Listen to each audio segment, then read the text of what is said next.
ujian dan akan naik ke kelas 3, maka bagi saya dan evaluasi para guru, BK sangat penting. Topik yang mau saya bagikan hari ini adalah personal branding.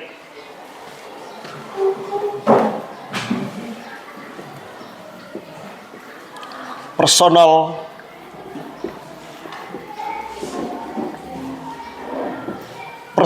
branding. Sudah pernah dengar istilah ini? Sudah? Ya, saya senang. Kenapa saya ingin rekamnya di kelas ini? Karena kelas ini kelas yang hiduplah dan aktif dan otak mau bekerja. Tadi di kelas C saya sengaja tidak rekam. Bawaannya marah saja. Baik, personal branding artinya apa? Sudah pernah dengar istilah ini toh? Sudah sering dengar? Margareta, personal branding artinya apa? Yang engkau tahu? Dari katanya, dari istilah itu, personal, orang, branding, brand. Do you know brand? Brand itu apa? Angel. Tadi ada suara itu. Apa? Tadi ada suara. Apa itu brand? Tadi ada suara. Saya dengar macam kata itu tadi. Yes, betul. Merek, brand, merek, branding. Personal branding, orang yang punya merek. Barang, misalnya spidol ini, punya brandingnya. Yakni apa? Snowman, itu brandingnya.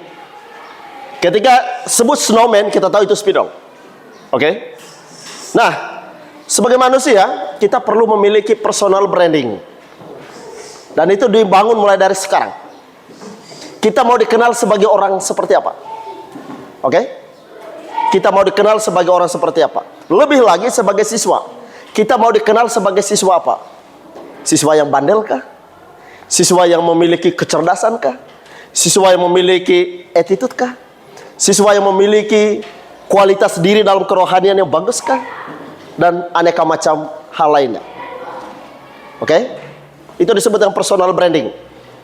Dalam dunia sekarang, dengan adanya dunia kita sekarang, sudah multi world, multi dunia, oke? Dunia nyata dan dunia apa?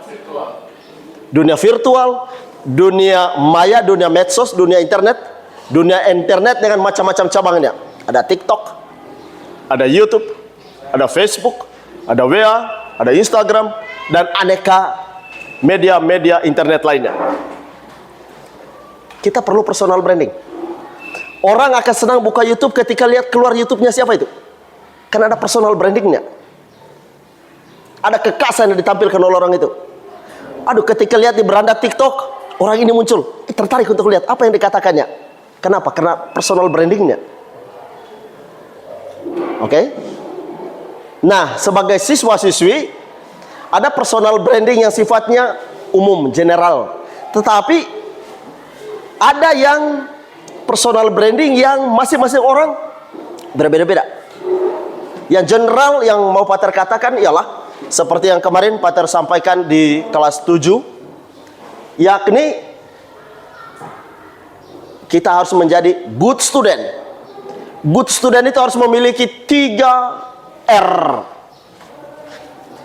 3R. The number one, respect.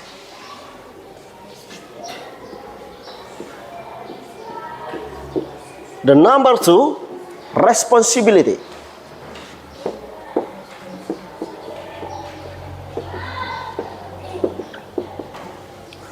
The number three, rightness.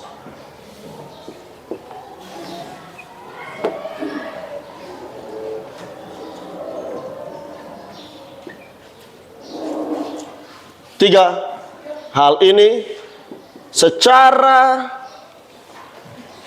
hukum kesiswaan, karena panggilanmu sebagai siswa wajib memiliki ini. Oke? Ini secara generali, secara umum harus dimiliki oleh semua siswa.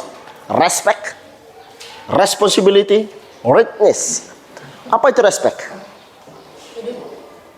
Respect. Menghargai, menghormati. Pater pernah katakan itu ketika kita bahas minggu lalu ya. Menghormati. Responsibility? Apa? Responsibility. Respon itu tanggapan. Tapi responsible. Responsibility. Responsibility itu dari responsible. Artinya apa? Responsibility. Kamu harus mulai akrab dengan istilah-istilah ya, supaya kelihatan keren. Kalau kamu bicara tampil di depan, muncul istilah-istilah keren. Wah, itu brandingmu, personal brandingmu. Apa itu responsibility? Tanggung jawab.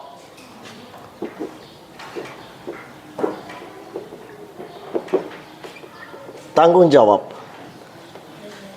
Readiness. Apa ini? Readiness. Readiness.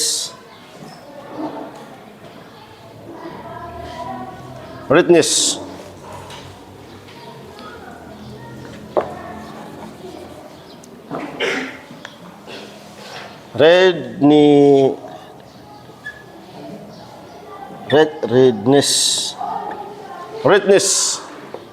Ini apa? Pater sering mengajukan pertanyaan kepada Anda. Are you ready? Apa artinya itu? Apakah Anda siap? Dari kata itu, kesiapsediaan. Readiness. Kesiapsediaan. Sebagai student, sebagai siswa, sebagai murid, Anda wajib karena panggilanmu, oke? Karena predikatmu sebagai siswa memiliki 3 R ini. You must have 3 R. The number 1, respect. The number 2, responsibility. The number 3, readiness. Anda harus memiliki rasa hormat kepada siapa? Pertama dan utama adalah kepada Tuhan. Kenapa Anda hormat kepada Tuhan? Bukan karena takut, karena Dia marah, tetapi karena Dia maha suci, maha agung, maha luhur, maha mulia, dan maha memberi yang terbaik kepadamu. Wajib respect. Yang berikut, hormat your parents. Hormat kepada orang tuamu yang selama 9 bulan 21 hari ada dalam perut mamamu. Wajib hormat. Melahirkanmu dengan susah payah, membesarkanmu dan menghantarmu sampai ke detik ini sekolah. Hormat. Hormat kepada gurumu. Hormat kepada rekan-rekanmu. Kepada Anda. Kenapa Anda harus menaruh hormat? Pertama-tama adalah ini tuntutan kodrati. Panggilan kodrati. Apa maksudnya panggilan kodrati? Bahwa memang sejak diciptakan, kita diciptakan untuk saling menghormati. Kenapa? Secara kodrati yang disebut dengan dignity. Apa itu dignity? Dignity? Nah, istilah-istilah begini kamu harus akrab ya. Dignity itu martabat. Martabat kita sangat luhur, sangat tinggi, sangat mulia. Apakah martabat itu? Ya, harga diri apa? Dalam bahasa spiritual itu disebut apa? Iman. Dalam bahasa rohani, martabatmu luhur sekali. Dan itulah yang membuat kita wajib menghormati satu sama lain, wajib menghargai satu sama lain. Karena tuntutan dignity, keluhuran martabat. Martabat itu terberi ketika kita diciptakan, yakni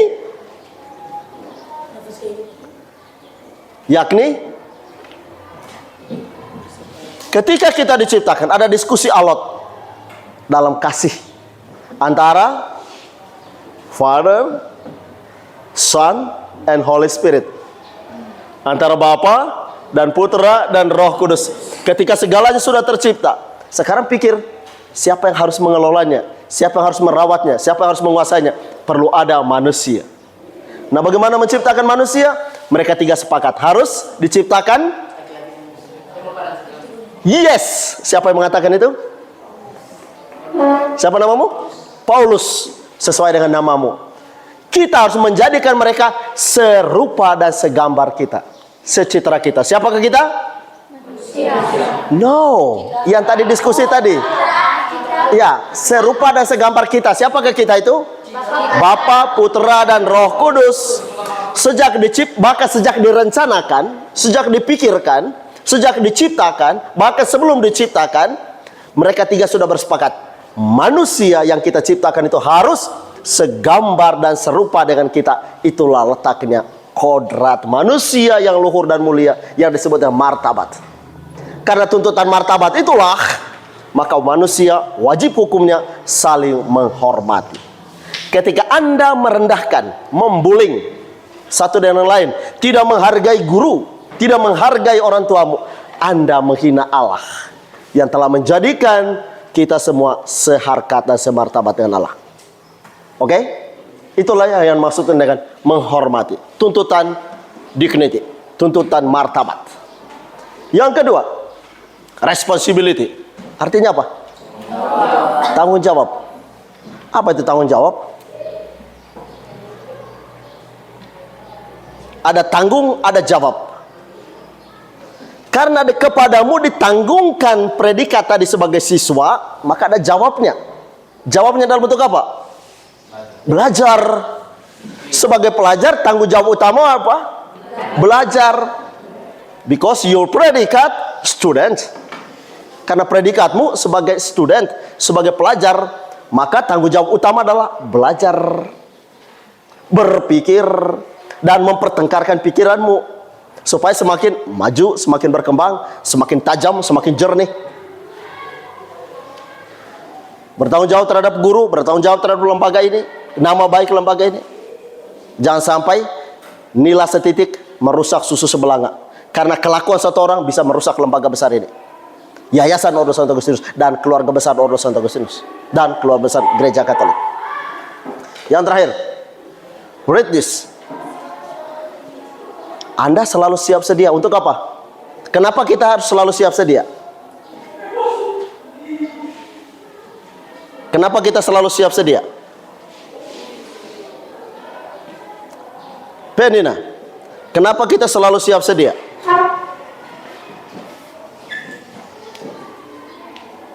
Karena musibah atau sial itu datang tidak perlu dikasih tahu.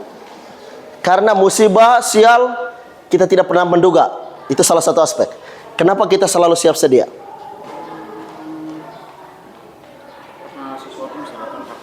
Yes, sesuatu bisa datang kapan saja. Sebagai siswa, sebagai student, kenapa kita selalu siap sedia? Agar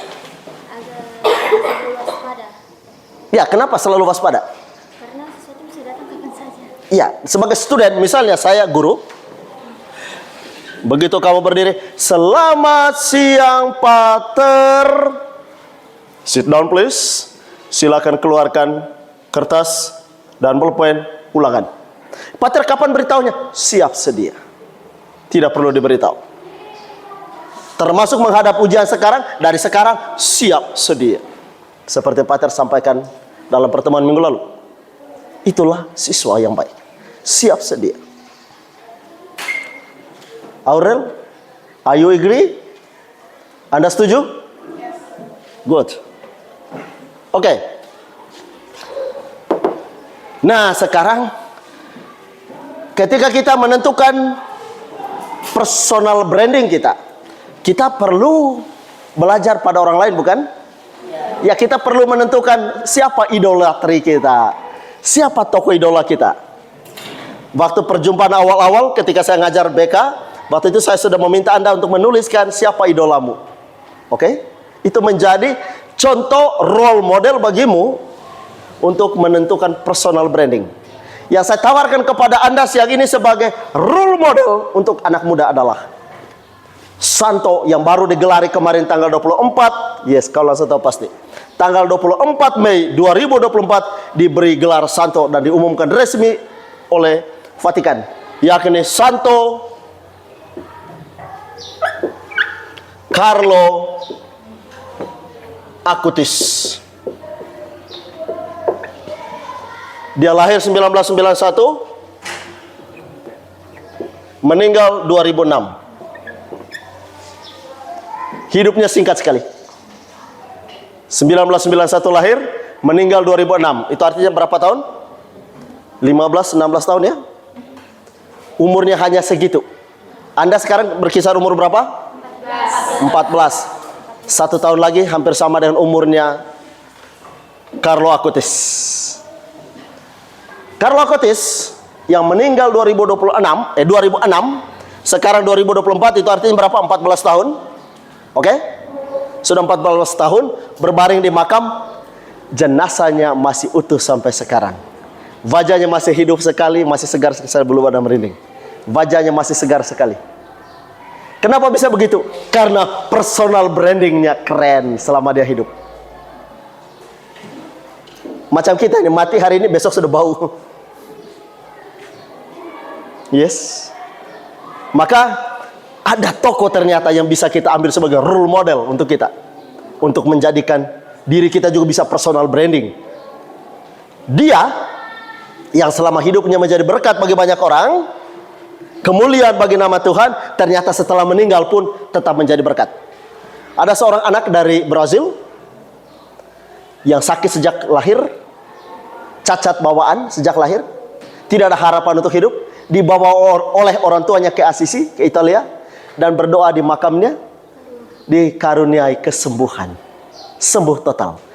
Medis tidak mampu menjelaskan proses kesembuhan itu, karena ini kekuatan ilahi melalui perantaran Santo Carlo Acutis. Ketika dia diumumkan oleh Vatikan tanggal 24 Mei kemarin, hari Kamis, dia langsung diangkat menjadi Santo Pelindung Internet dalam Gereja Katolik. Tahu kenapa dia Santo Pelindung Internet? Karena dia ini berkarya lewat internet, dia membagikan ini. Bagi apa? Membagikan. Ayo Angel, ya, siapa yang tahu? Supaya kamu jangan hanya lihat TikTok yang goyang-goyang saja, yang berkualitas seperti itu ya. Termasuk TikToknya Pater Markus boleh ditonton, karena itu semuanya berkualitas. Tidak ada yang aneh-aneh. Oke? Terus Angel. Kayak pengajaran imannya itu dia bagikan lewat internet, dia punya web sendiri. Dia punya web sendiri. Saya belum ada merinding ya. Anak itu sudah sejak kecil, dia sudah bergaul dengan internet, tapi bergaul yang sehat.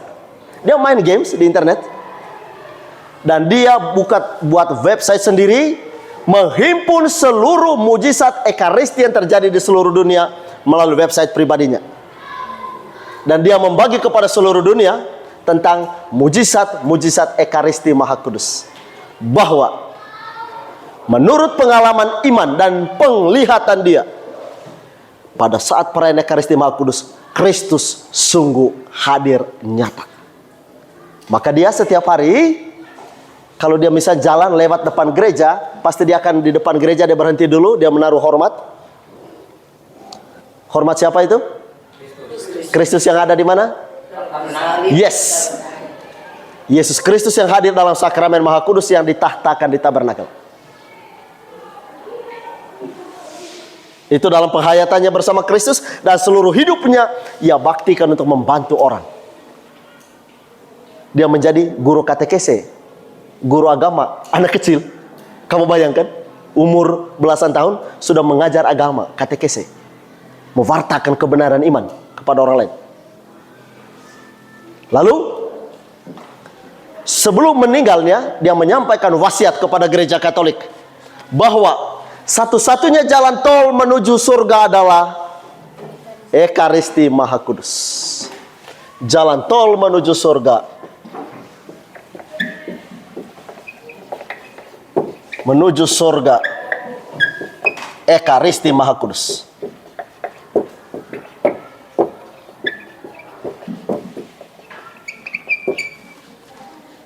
Ekaristi Maha Kudus. Dan begitu umur 14, 15, 16 itu, dia mengalami sakit cukup berat. Lalu dokter memeriksa, ternyata dia kena penyakit leukemia. Nah, ketika mendengar vonis dokter, dia sedih ke tidak? Tidak, dia bersuka cita. Dan dia mempersembahkan apa? Sakitnya itu kepada Tuhan untuk pengudusan paus, pengudusan para uskup, pengudusan kami para imam.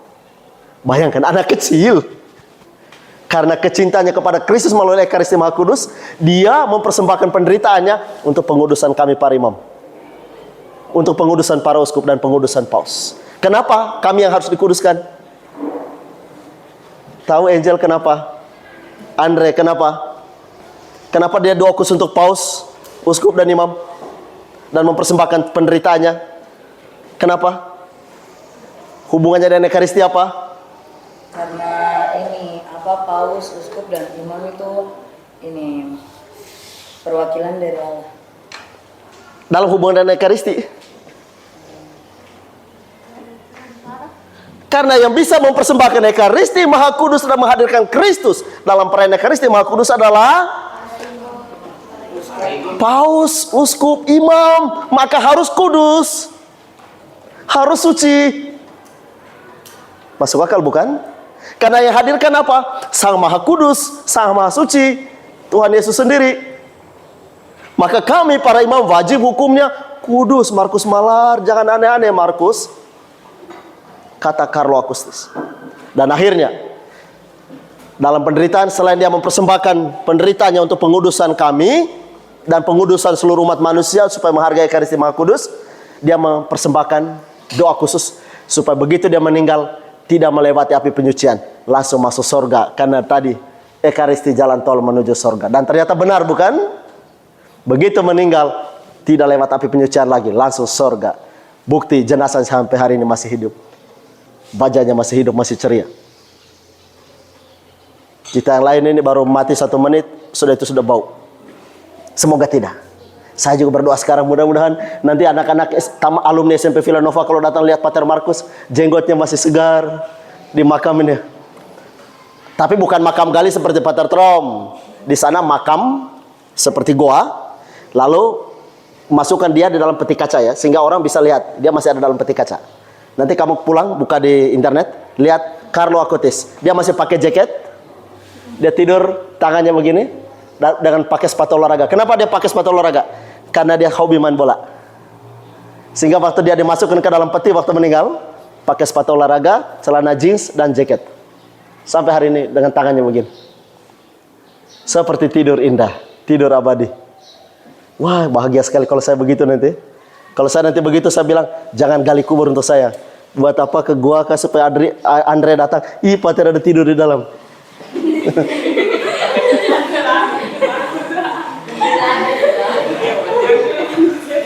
Personal, kita kembali. Personal branding. Kita kembali personal branding. Dalam sejarah gereja, selain Carlo Acutis menjadi santo milenial, pelindung kalian anak remaja ini, pelindung internet. Kalau kamu buka di internet, cari santo-santa yang tubuhnya masih utuh. Salah satunya adalah Padre Pio. Padre Pio yang punya jenggot sampai sekarang masih utuh, tidur saja. Seorang imam yang punya stigmata. Dia dikaruniai stigmata. Tahu stigmata? Itu bekas luka Yesus di tangan, di kepala, di kaki, dan di lambung. Itu dikaruniakan kepada dia. Dia dikaruniai luka itu. Tapi luka itu tidak pernah bau, harum terus. Sampai dia masuk ke liang lahat dan sampai sekarang. Masih ada Santa Bernadette, itu juga tidur cantik saja sampai sekarang. Sudah ratusan tahun. Itu membuat saya semakin berjuang untuk hidup suci, hidup kudus. Kalian pun demikian. Paus Fransiskus setiap kali ada event World Youth Day, event pertemuan kaum muda sedunia, dia selalu mengajukan pertanyaan, apa cita-citamu? Pasti ada cita-cita, sebut semuanya, jadi presiden kah, astronot kah, macam-macam. Tak pernah yang menyebut menjadi kudus seperti Carlo Acutis. Lalu Paus bertanya, tidak adakah di antara Anda yang cita-cita jadi kudus? Di kelas ini, siapa cita-cita jadi kudus?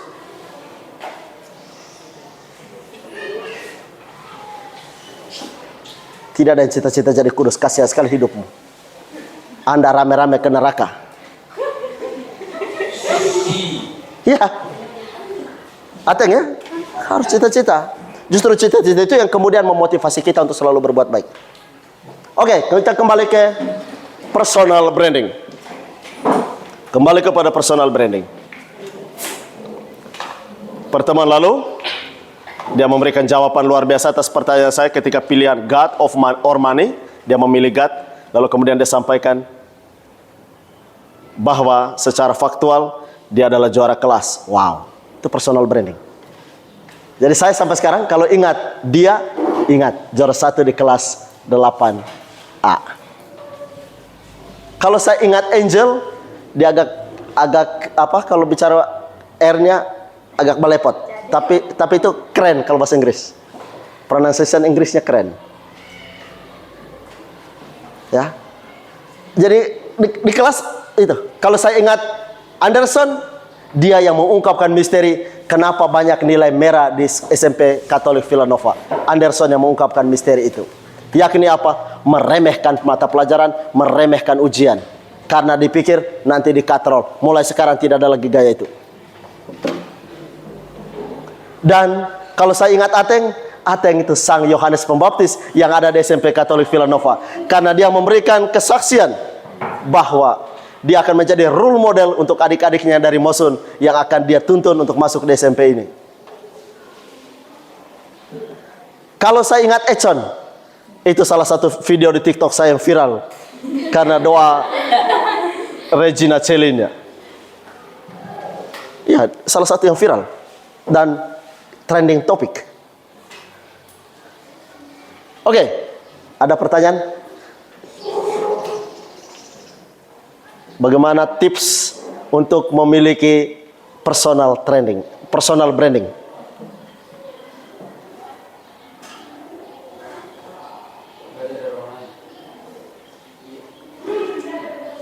Belajar dari orang lain. Salah satunya ya, kita belajar dari orang lain.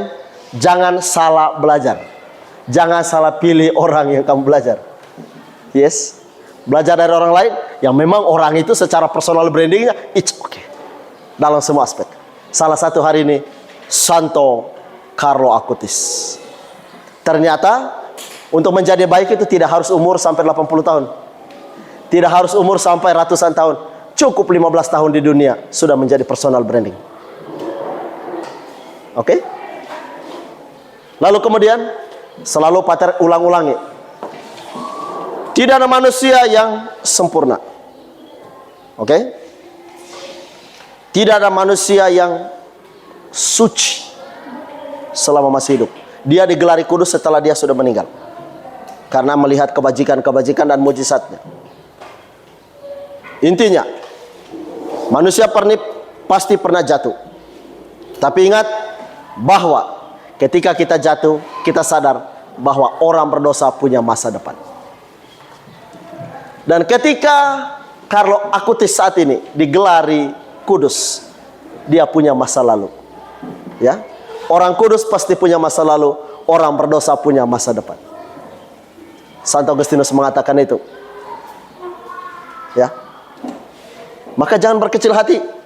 Kalau Anda pernah dihukum karena melakukan pelanggaran, kalau Anda bertobat dan berubah, pasti akan menjadi baik. Aurel, personal brandingmu apa? Personal branding mulai dengan apa? Mengenal dirimu. Who am I? Siapakah saya? Kalau Anda sampai sekarang belum mengenal dirimu, bagaimana Anda membangun personal branding for yourself?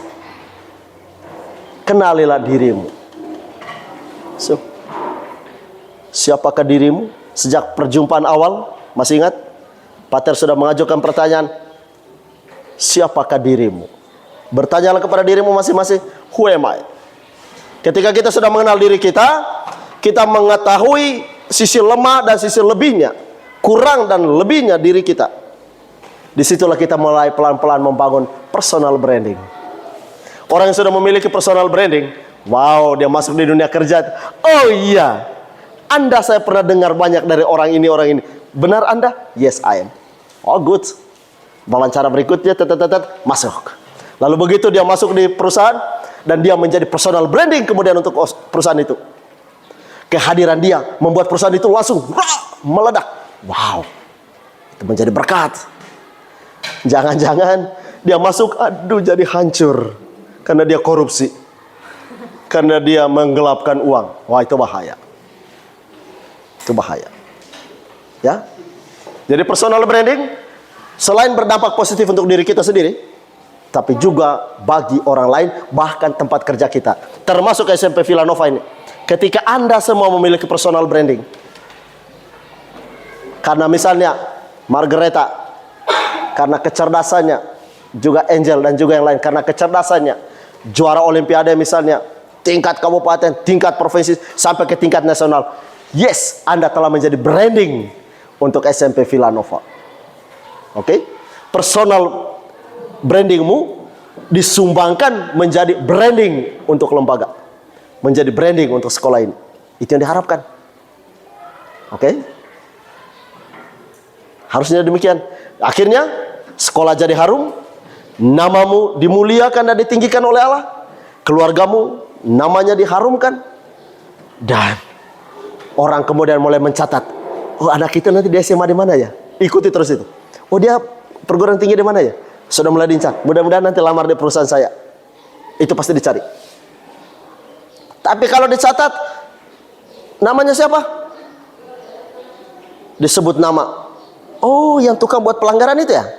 Yang tukang lompat pagar itu ya? Aduh, lupakan saja. Kalau lamar ke sana, pasti tidak akan dicerita. Ah, itu dulu tukang lompat pagar. Lamar ke situ, ah, tukang lompat pagar. Maaf. Iya. Ya. Ingat. Itu kata-kata Pater yang pertemuan lalu, mengutip apa yang dikatakan oleh Rocky Gerung, ijazah itu hanya sebagai tanda orang pernah sekolah, bukan tanda orang pernah berpikir. Maka harus ditunjukkan dengan apa? Selain ijazahmu nilai bagus, juga hal-hal lain yang mendukung ijazah, yakni attitude-mu. 3 aspek ini harus sungguh-sungguh ditonjolkan. Ada pertanyaan? Yang paling belakang harus ada pertanyaan.